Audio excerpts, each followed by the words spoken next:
நாங்கெல்லாம் இன்னைக்கு தேர்தலுக்காக மட்டும் இல்லாம ஆட்சியில் இருந்தாலும் வரும், ஆட்சியில் இல்லாட்டினாலும் உங்களை வந்து சந்திக்க வரும்.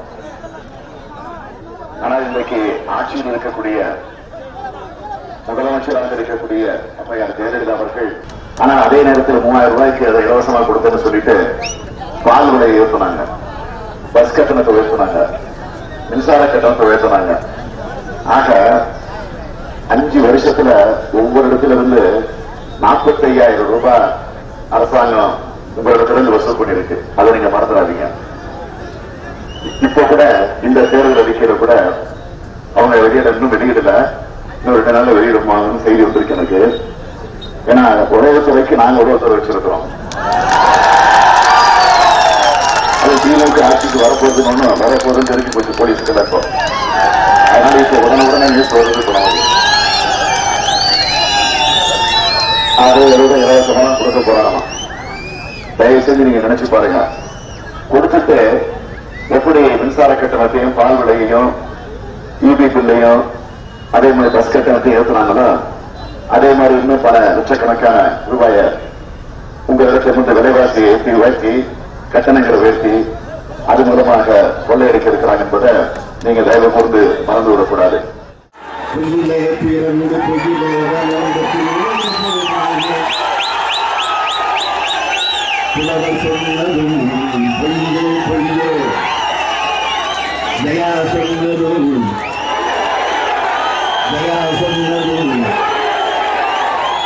பொய் மூட்டைகளை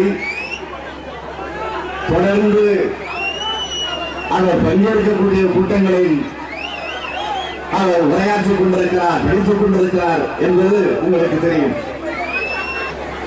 அப்படி படித்த நேரத்தில் அவர் சொன்ன ஒரு பொய், கிருஷ்ணகிரி தர்மபுரி இந்த 2 மாவட்டங்களுக்கு ஒருங்கிணைக்கும் கூட்டுக்குடியின் திட்டத்தை கொண்டு வந்தவர் நான் என்று பொய் சொல்லிவிட்டு போயிருக்கிறார்.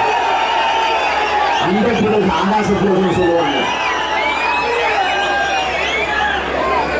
பொய் சொன்னாலும் பொருத்தமா சொல்லுங்களா, போக்கத்த பசங்களா என்ற கிராமத்தில் ஒரு பழமொழி உண்டு. ஆகவே நான் உறுதியோடு சொல்லுகிறேன், தமிழ்நாட்டில் ஆட்சி மாற்றம் ஏற்பட்டு தலைவர் கலைஞர் தலைமையில நம்முடைய கழக ஆட்சி அமைக்கிற போது 1 மாதம் அதிகமான 2 மாதம், அந்த 2 மாதத்திற்குள்ள 100% தருமபுரி கிருஷ்ணகிரி மாவட்டத்தில் இருக்கக்கூடிய கூட்டுக்குடிமை திட்டத்தினுடைய நீர தண்ணீர அத்தனை மக்களுக்கும் கிடைக்கக்கூடிய வழிவகையை சத்தியமா சொல்ற அண்ணாமலை வாங்கிட்டு சொன்ன